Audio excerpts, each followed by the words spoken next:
Good evening. Good evening, ma'am. Good evening, Good ma'am. evening, ma'am. Good. How are you? Good, ma'am. Yeah, Good ma'am. that's good to hear. Okay, I'm not gonna ask how was your exams, how did the other exams go, and all.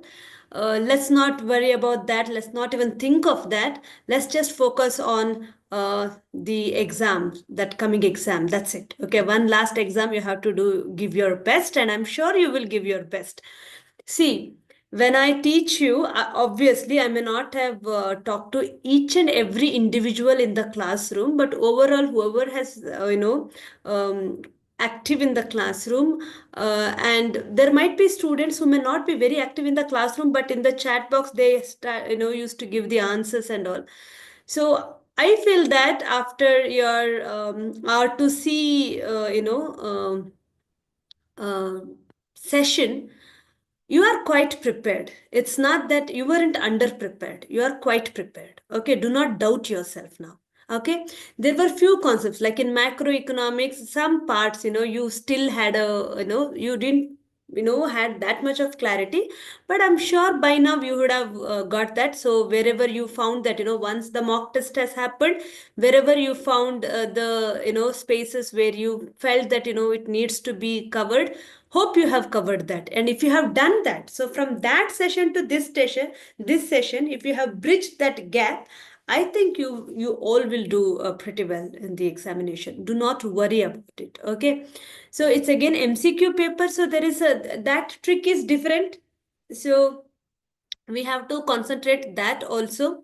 So I have told you, we have discussed about that in the when we did the our mock test. So today I am directly going to discuss the important concepts of all the chapters. We'll just run through it. Okay, so in 1 hour session it is not possible to do the revision. We will just run through it. So I tell you again, the tip is, the clue is, whenever you see the slide, whenever you see the word, if you are able to remember the meaning, example, diagram, formula, wherever it is required. It's not that every concept has a formula. It is not that every concept has a diagram. So wherever all these things are required, any of these things are required, if you are able to recollect that, it means that you know the concept. And if you are not able to recollect that, again, I'm telling you, just make a point of it. Remember, this is what we did it in R2C also, right? Just make a point of it. One last time, you're going to study that. Okay, so you will know what to focus on. Okay, shall we start? Okay. Now relax and go through it. Okay, don't have to be panic about it. Don't get anxious about it. Just relax. Let me share the PPTs with you. Okay.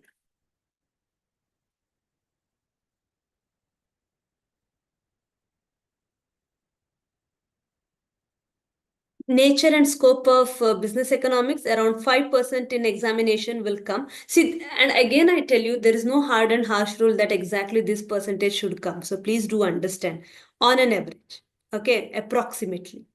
Okay. So it consists of definition, okay, nature of micro and macro economy, the scope of economics, okay, and difference between economics and business economics. The when pure theory is put into the practical application in the business, then it becomes business economics. Basic problems of an economy: what to produce, how to produce, for whom to produce, and okay, and then different types of economies: socialist economy, capitalist economy, and mixed economy, and how in these economies basic problems of an economy are addressed. Remember discussing all these concepts? Great. Okay. Then chapter 2 is the theory of demand and supply. Okay. It had 3 units. Okay. Huh. Around 10% will come from this chapter. So that's why I told you that it is a very, very important chapter. So what is it? So meaning of demand. Okay. What is demand? It is not just mere want a want that is backed by ability to buy and willingness to buy at that price. Okay, meaning of demand as well as supply. So always remember, demand and supply should go hand in hand. It's an easy way and good way to study, so that if you, I mean, you won't get confused in the examination hall. Okay, and then determinants of demand. Okay, price of related goods, income of the consumer, taste and preferences, advertisement, etc., etc. Determinants of supply. Okay, so raw material, factor price, availability of the or the government policies, availability of resources, labor market, availability of labor, and all factors of production for that matter, right? And government policies, right? Environment, all of these things will determine the supply, and also price for sure. And then demand function. QD is a function of P, PR, Y, T. Remember? That is demand function. Then demand curve is always downward sloping from left to right. It can be linear or non-linear. And then law of demand. As other things being constant, as price increases, the quantity demanded decreases. As price decreases, the quantity demanded increases. Okay. Exceptions to the law. Given goods, Veblen goods, conspicuous necessities. So all of these things, exceptions to the law. And then expansion and contraction. Expansion and contraction takes place only because of the change in price, and that is called movement along the demand curve. The downward movement shows expansion of demand, upward movement shows contraction of demand. Okay, and then elasticity of demand. In elasticity of demand, we have price elasticity of demand, income elasticity of demand, cross elasticity of demand, advertisement elasticity of demand.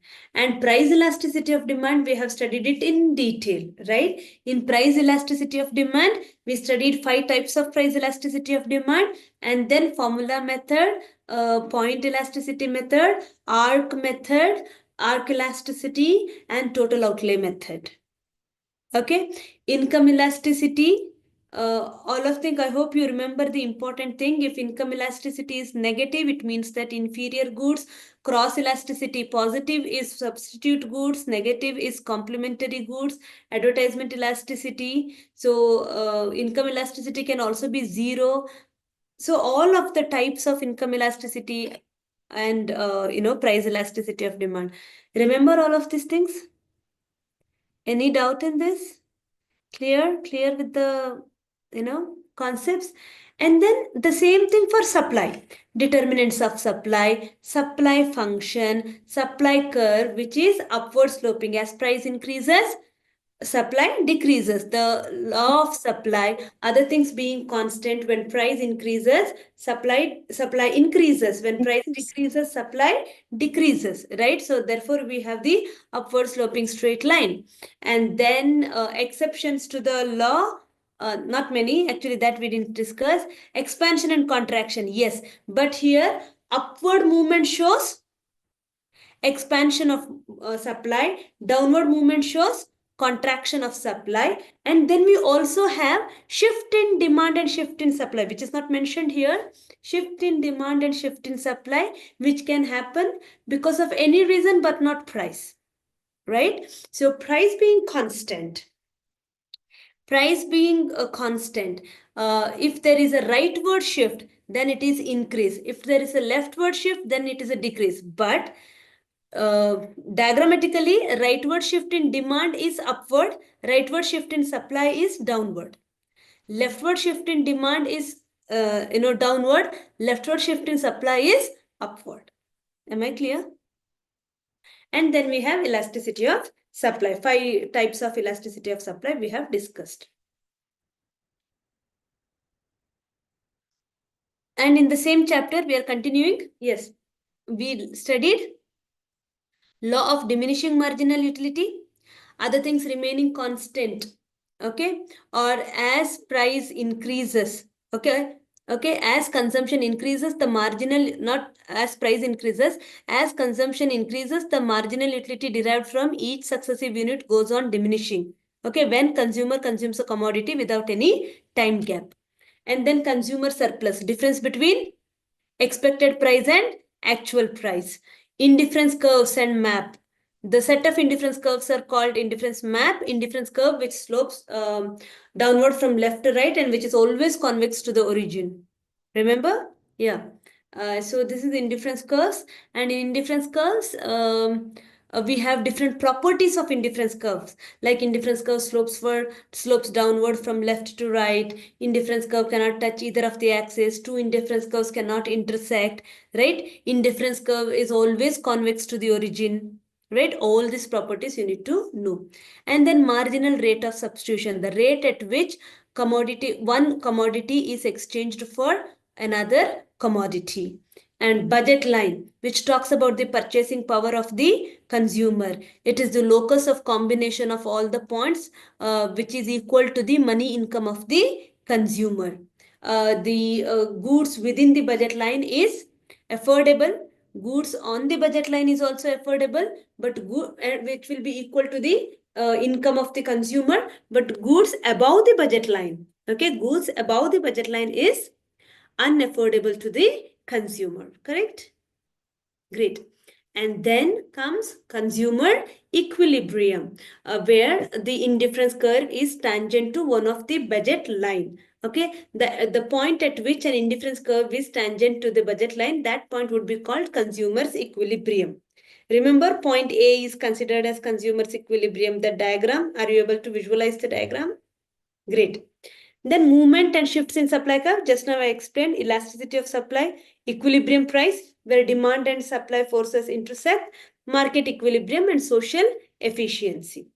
Okay, so how does, like, if the price moves away from the equilibrium price, how demand and supply forces will act in such a way that it will pull down or push up the price back to the market equilibrium, and efficiency will be achieved.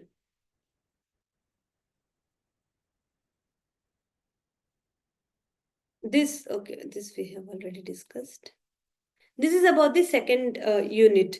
Any doubt in that? Were you able to visualize all the concepts that I was talking about? Yes, great, great, great. Then we have a theory of cost and production. In theory of cost and production, we have characteristics of factors of production. Remember, land, labor, capital, organization, all features that we have studied. Functions of entrepreneur is important. Hobbes Douglas production function. Okay, constant returns to scale, increasing returns to scale, marginal returns to scale that we have, diminishing returns to scale that we have discussed. Remember? Okay. So when I'm explaining it, if you have a doubt, go back, just write down. Okay, this is one thing I need to go through one more time. Stages in the law of variable proportions, three stages: increasing returns, diminishing returns, negative returns. Whereas in the law of returns to scale, there are three stages: increasing, constant, and diminishing, right? And graph for relationship between TP, AP, and MP, and graph for relation between all cost curves. Remember? You know the relationship between TP, AP, and MP? Exactly opposite would be TCAC and MC. Okay, so these relationships you need to understand. So while increasing, what curve would be greater? While decreasing, what curve would be lower than the other curve? Okay. And then see. Chapter 3, around 10%. Chapter 2, 10%. Chapter 3, 10%. Chapter 4, around 15%. Yes, I told you, even while teaching this concept, I told you that this is very, very, very important chapter, right? So, relationship between AR, MR, and TR and price elasticity of demand. Remember? Remember that formula? Great. Okay. Features of different market forms, perfect competition, that you know, right? Imperfect competition, monopoly, monopolistic competition, oligopoly. As a special case of oligopoly, we have duopoly. And also, I did mention you about the monopsony, duopsony, bilateral monopoly. Know all of these things because it's an objective type of question. Anything can come, okay? And then graphs relating to short run and long run equilibrium position. Remember, MRMC curve, ARAC curve, and all. I have always told you whether it is perfect computation or imperfect computation. Equilibrium point is recognized by MR, TR, is MR and MC curve. The point at which MC curve cuts MR curve would be equilibrium point. From that point, you have to drag the line up to AC or AR curve, whichever is the farthest. Then you will know whether the firm is making abnormal profit, normal profit, or loss. So simple thing is, if AR curve is below AC curve, then supernormal profit. If sorry, AC curve is below AR curve. If AC curve is below AR curve, then supernormal profit. If AC curve touches the AR curve in one point, then normal profit. If AC curve is above AR curve, then loss. Am I clear to you? Yes, ma'am. Great, great. So remember the position and types of oligopoly: pure oligopoly, syndicated, organized. Remember all of these things. Cartel. Remember all the important features of oligopoly, and then kinked demand curve, which talks about the rigidity in price. So lower the lower part shows elasticity of demand is less than one. Upper part shows elasticity of demand is more than one. Okay. Clear? Chapter 4? Okay, but in the chapter 4, there are other concepts also like simultaneous shift in demand and supply. Remember? Okay, in production and cost, there is another concept also, the cost computation tables, TFC, TVC, TC. Remember all of those things. Okay, clear? Do you have any doubt in simultaneous shifts? That's very important. And then chapter 5. In chapter 5, though it is the smaller chapter, still 5% comes from this chapter, so you cannot miss the question here. So phases of business cycle, right? Peak, recession, depression, recovery, okay? And economic indicators, like how do you know that whether it is peak or recession? See, for example, the question might come like, the sectoral unemployment can be seen. Okay, unemployment is rising slowly. What does that mean? There is a recession. Economy is slowing down, right? So you need to know the economic indicators, features of all the phases, causes of business cycle, internal causes as well as external causes, and relevance in decision making. Why is it important to you as a manager? Why is it important to you as a chartered accountant? As a managerial economist, why is it important? Obviously, your demand, your supply, your recruitment, everything depends on the business cycle, right? Your MEC, marginal efficiency of capital, that means your expectation from the returns. So business cycle matters a lot in your investment, in your savings, in your recruitment, right? So that's the relevance in decision making, individually and at the institution level. So fourth chapter is 15%. Sixth chapter is 15%. I told you again, this is again one of the important chapters. Okay. Concepts of national income. All concepts, GDP, NDP, MPFC, all NNPFC till NNPFC. Okay. Circular flow of income, two sector model, three sector model, four sector model. Methods of calculation of national income, expenditure method, value added method, or product method and income method, right?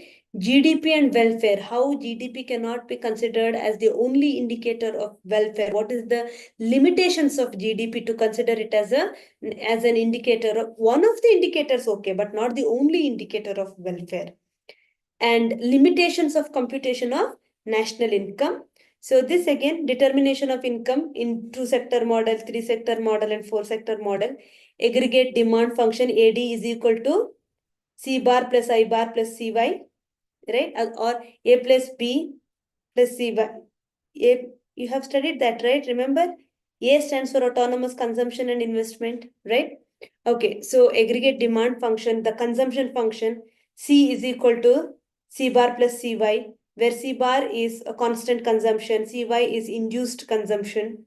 You have studied the concepts like marginal propensity to consume, average propensity to consume, marginal propensity to save, average propensity to save, all these concepts here. Okay.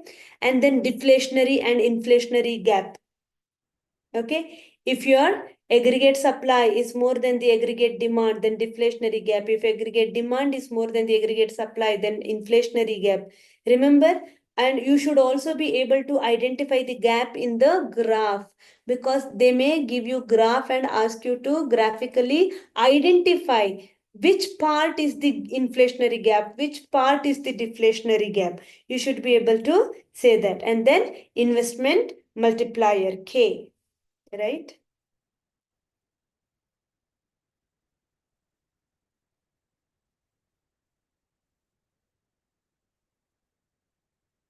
One second.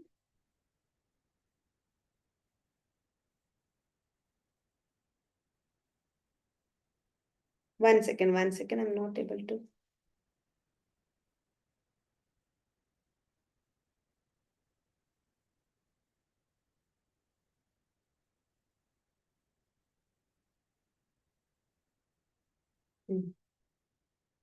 So, public finance constitutes 10%. Okay. Actually, in public finance, all you need to know is to remember certain concepts. There is no conceptually difficult concept as such. Okay, you have to, but there are many new concepts perhaps when you studied this chapter for the first time. But I think now you are quite familiar with the all the the jargons of economics, right?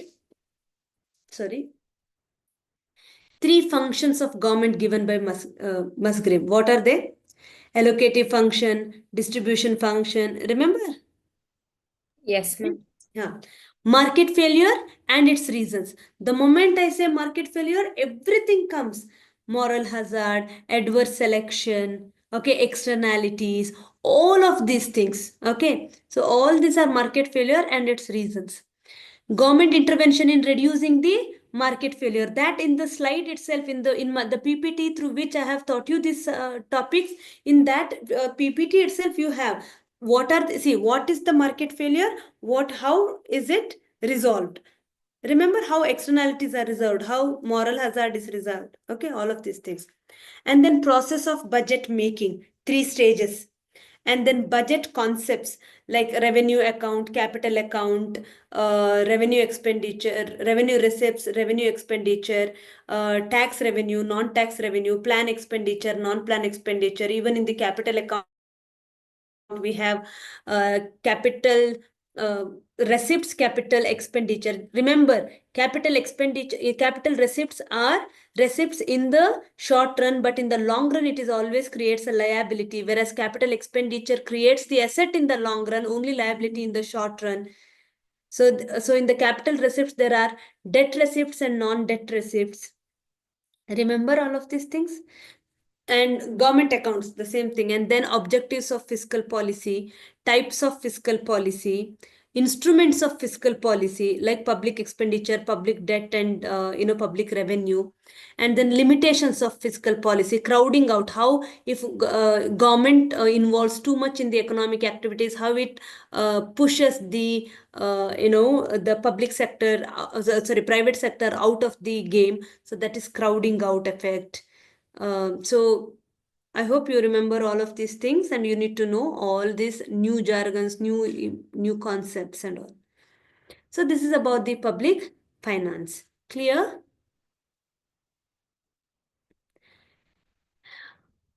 Oh, sorry, the heading is mistake.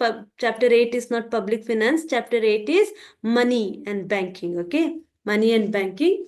So we started with the theories of demand for money. Do not worry much about it. I told you, just understand the meaning and the formula. That's it. Okay, Fisher's classical theory, Cambridge version, Tobin's version. Just know the formula. That's more than enough. Okay. Milton's version, all of this. And then liquidity trap, okay, which you had studied even in the second chapter when Keynes concept is thought. Okay, liquidity trap. The rate of interest comes so low that you are, the speculative demand for money, your demand for money almost remains the same. They don't want to invest anymore. So that is liquidity trap. Measurement of money supply and sources of money supply, commercial banks, credit creation process of commercial banks, money multiplier, objectives of monetary policy, central banks monetary policies like reserve CRR, SL, cash reserve ratio, statutory liquidity ratio, open market operations, bank rate, MSF. So remember all of those things. Know all these things. And then channels of monetary policy transmission. How is it that they channel it? And then operating procedures and instruments. See, MSF, all of these things, whatever I have told you. Organizational structure for monetary policy decisions, like, from RBI to commercial banks to the people, RBI to NABARD, NABARD to the cooperative societies, and all of these things. And chapter 9 is all about international trade, right? So I told you there are 5 units in the international trade, remember? So go through all of them. Theories of international trade, we started from the mercantilist to the Adam Smith's absolute advantage theory, David Ricardo's comparative advantage theory, right? And then the modern theory, Heckscher-Ohlin's theory, all of these things, okay? Endogenous growth theory and all. So now, and then forms of tariffs, ad valorem tariff, special tariff, so many new concepts we studied in this. And then effects of tariffs on the importers, on the exporters, on the local currency, on the foreign currency. And the non-tariff measures, we have studied so much about that, right? And then export related measure, the General Agreement on Tariffs and Trade, GATT, and how it was replaced by WTO, the functions of WTO, the purpose of WTO, the different rounds in WTO, Uruguay round, Tokyo round, Doha round, and how in each round different concepts are given importance and how they try to bring peace in the world through the trade relationships among the countries, right? So, and then even in the international trade, we had that balance of payment. I don't know whether I've written that. Yeah, it's there. Okay. So Uruguay round, Doha round, the guiding principles of WTO, nominal versus real exchange rate. So exchange rate system. There are different types of exchange rate system: fixed exchange rate, flexible exchange rate, dirty floating, or mixed exchange rate. That's called dirty floating exchange rate.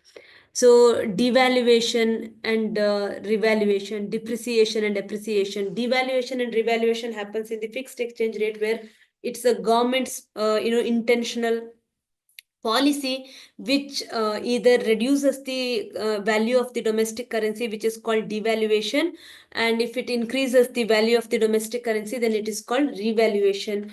Depreciation and appreciation are impact are the same, but it is not because of the conscious decision of the government. It is because of the demand and supply forces of the foreign currency, right?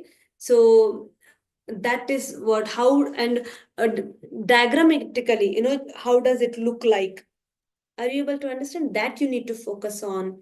And then what is its impact on the domestic economy, what is its impact on the foreign economy, what is its impact on the balance of payments. So you should be able to understand all of these things.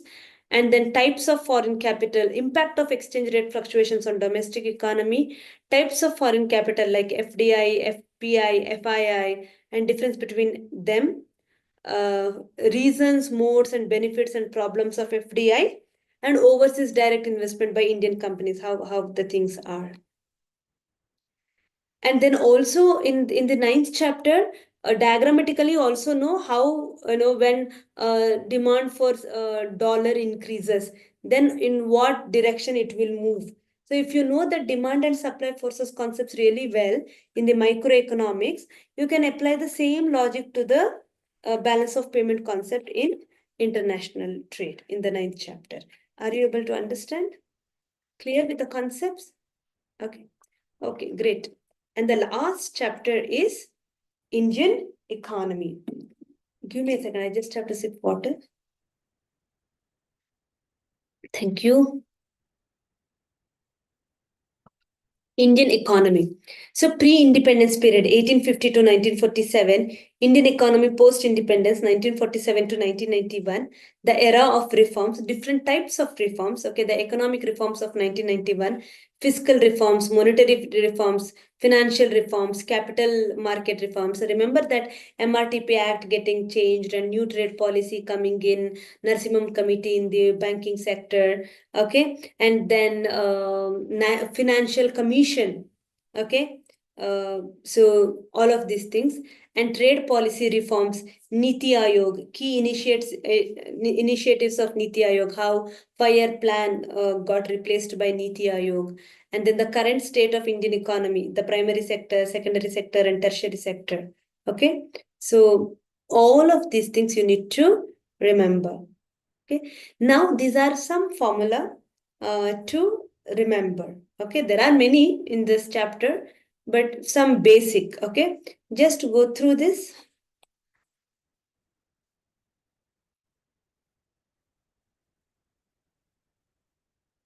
Demand function, price elasticity of demand, point elasticity of demand.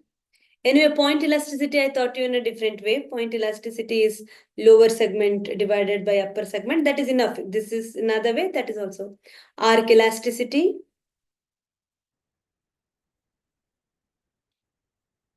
cross elasticity, where we try to know the responsiveness of demand for Y to a change in the price of X, right?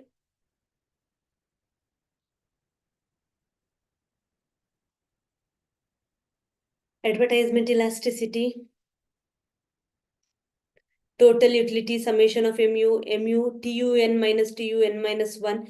The same marginal concept can be applied to all the concepts like MU, MR, MC, MP. So there are many four different types of marginal concepts: marginal utility, marginal product, marginal cost, and marginal revenue. Marginal rate of substitution of X for Y, equilibrium, elasticity of supply. Sorry. In theory of cost and production, I just told you the Cobb-Douglas production function. If A plus B is greater than 1, then increasing returns, A plus B is equal to 1, then constant returns. If A plus B is less than 1, then decreasing returns to scale. I hope you remember this. These are the AP is equal to TP by L. We have done a lot of problems also. MP is equal to TPL minus TPL minus 1. TC is TFC plus TVC. AFC is TFC by Q. AVC is TVC by Q. AC is TC by Q or AFC plus AVC. MC is TCN minus TCN minus 1. I hope you remember this cost computation table, where you were even able to identify the missing costs. And then price determination in different markets, AR is equal to TR by Q. AR is equal to, TR is what? P into Q.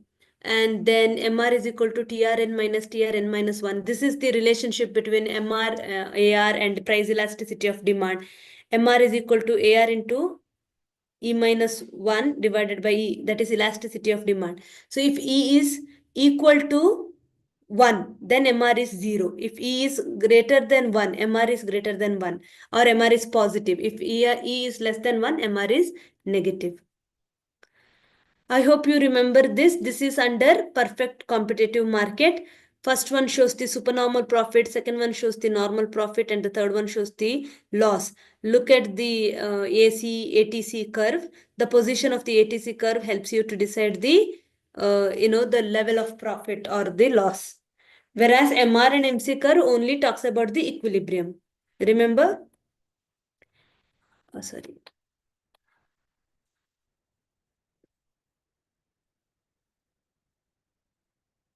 National income. Okay.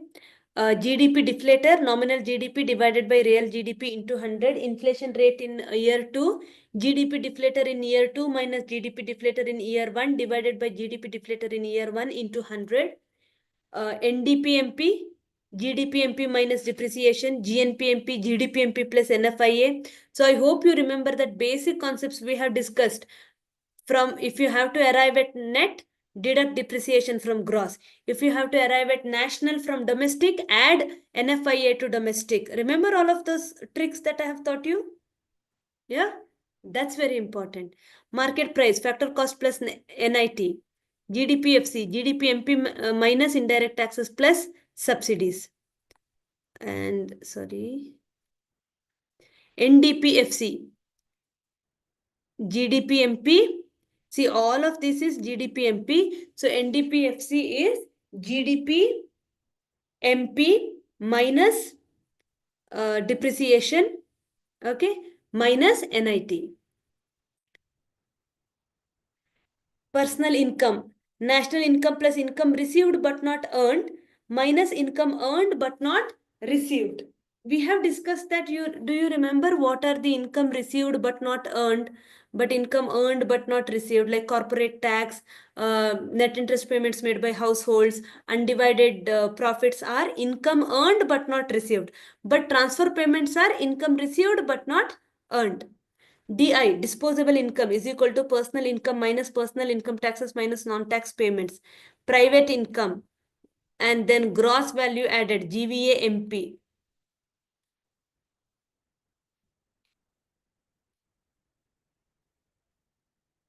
And then this is aggregate demand, C plus I, aggregate supply, C plus S, in what? Two sector model. And then MPC, delta C divided by delta Y. MPS, delta S divided by delta Y. K, multiplier, 1 by 1 minus MPC. So I hope you remember all these things. And then in the chapter 8, money market, we have first one, MV is equal to PT, MV plus M dash V dash is equal to PT. These are all from the theories of money. Remember, M is equal to M into MB, and money multiplier is equal to money supply divided by monetary base. And then the other side, you have the legal definitions of money like M1, M2, M3, M4. And then M is equal to 1 plus C divided by R plus E plus C. And then we have credit multiplier, 1 by required reserve ratio, RRR, right? So reverse repo rate, 1 minus repo rate, MSF rate, repo rate plus 1. MSF means marginal standing facility.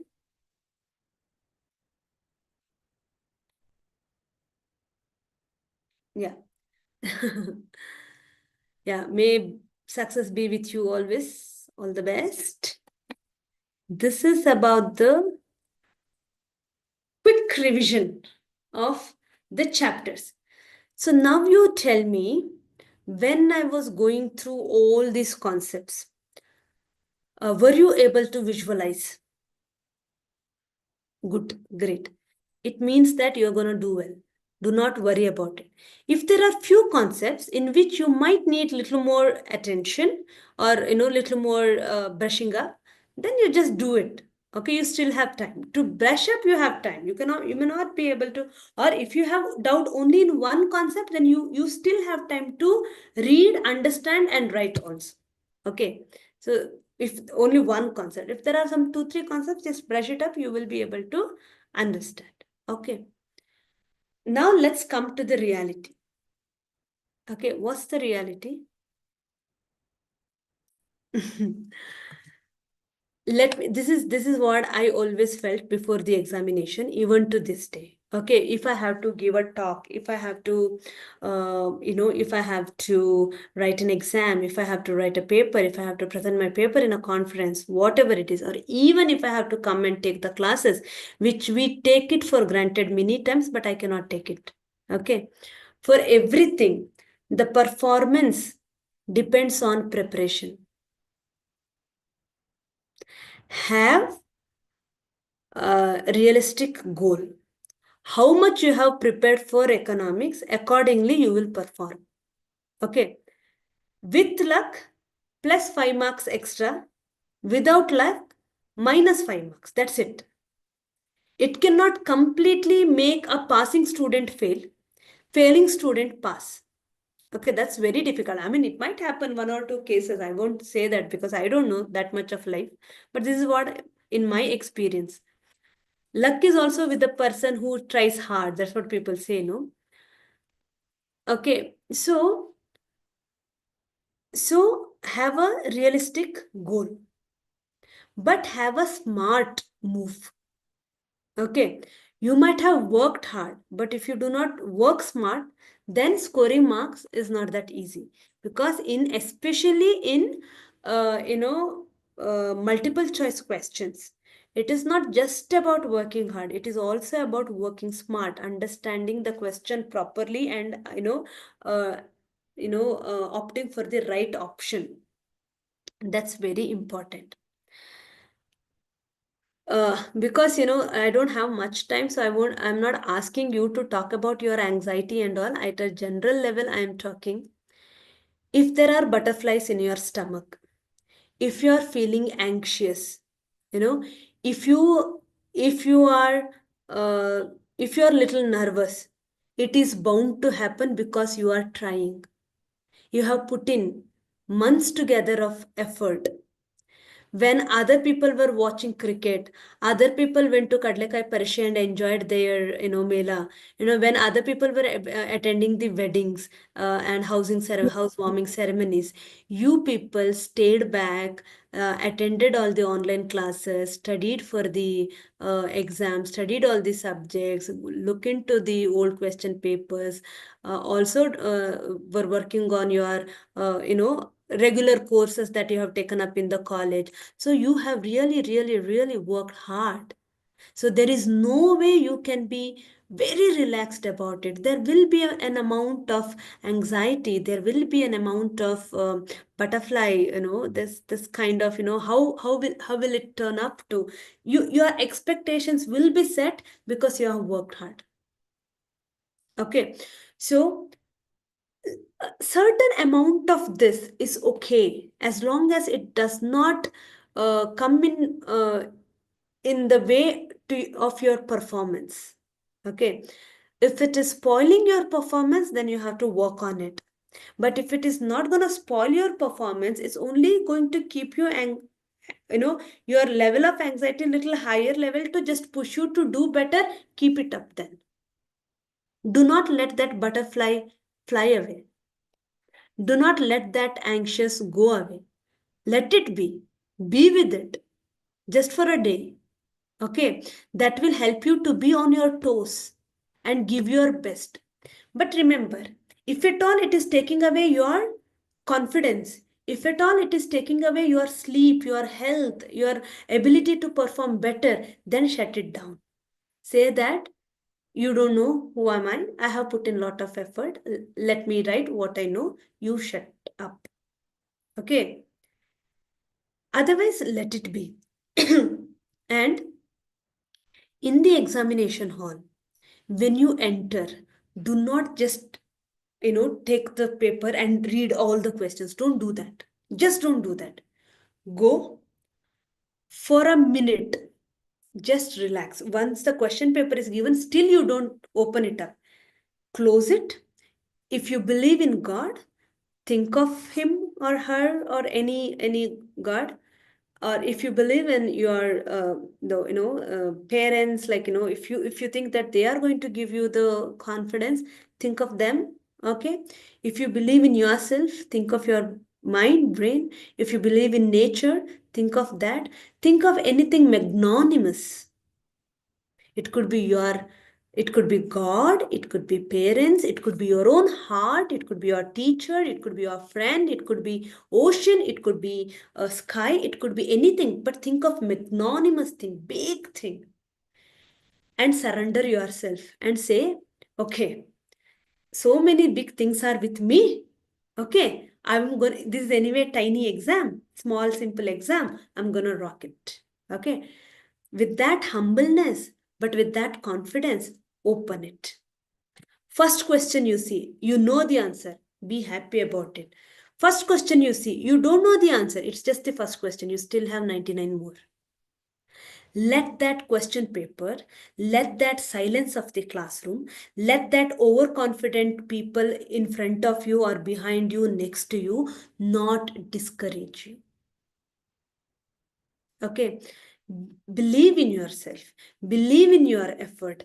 Let me tell you that you have put in effort, so you all will pass. Okay, you all will. Okay, those who have sincerely tried will definitely pass. Okay, so do not worry about that. Don't worry. And then, even when you are marking, you have enough time. It's MCQ paper, so you have enough time. First question, you know that 2 is the answer, B is the answer, mark it. Second question, you have a confusion between A and C, leave it. Just first mark all those questions in which you are very, very confident about. Out of 100, if you have marked 40 questions really well, okay, really well, then you come to the first, do it, and then you see, go through it, how many questions you know really well. You already know 70 questions really well, then take a calculated risk, because next 30 questions should not reduce your first 70 questions marks. Are you able to understand? Okay, if you know only 20 questions really well, rest 80 is your, you're not very confident about, but you know fairly well, then take risk. Then take risk. Okay, calculate the risk that you can take it up. Are you able to understand what I'm trying to say? Hmm? You do that. I think you might have thought of your strategy to attend this MCQ paper in economics already. You might have your own strategy. Just check whether that strategy is working for you. Has it worked for you in your test, mock test? Okay. So, if yes, go with it. If not, just modify whatever is required. Accordingly, you plan your exam. How are you going to spend your exam time? As sir told you already, that need not have to rush back. You won't be allowed. You need not have to rush back. So you need not have to tick also in a hurry. Okay. Make sure that you are going to minimize the negative marks as much as possible. In the mock test, you have realized that you knew more questions than what you didn't know. But because of the questions that you marked which you didn't know, you lost the marks even in the positive one, right? That's how your score went down. Even if at all, if it has gone down, it was not because you didn't know, but you didn't know where to stop yourself from marking the wrong answers. Correct? So it means that knowledge wise, you knew enough, you had enough knowledge to pass.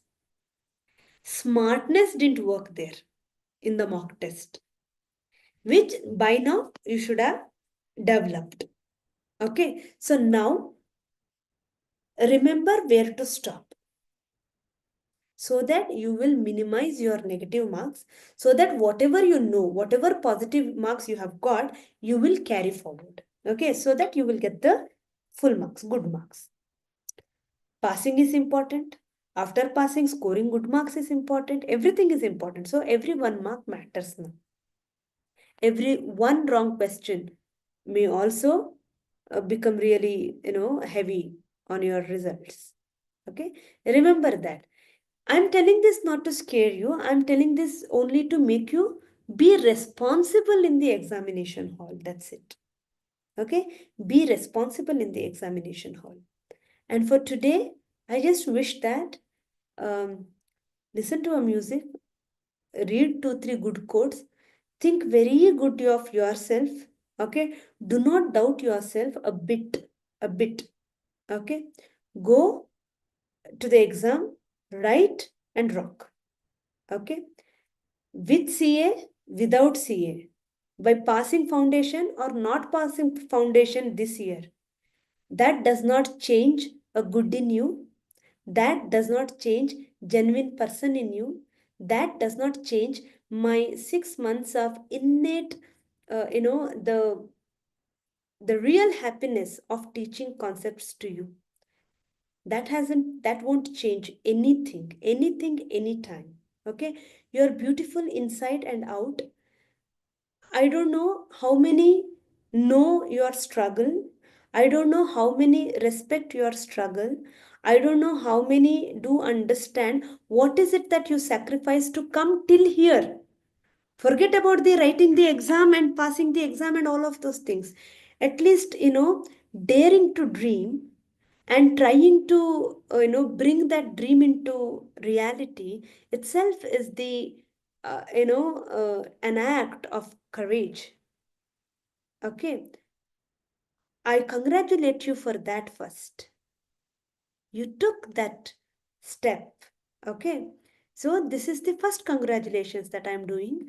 I know that there are many more occasions where you give me a chance to congratulate you by passing foundation, by passing inter, by passing finals, by doing well in the in your life, being happy in your life. Achieving, for me, achieving is that ability to dream and having the dareness to bring that dream into reality. Okay, I'm very sure of that. I'm very, very sure of that. Okay, so when I am so sure of yourself, do not doubt yourself.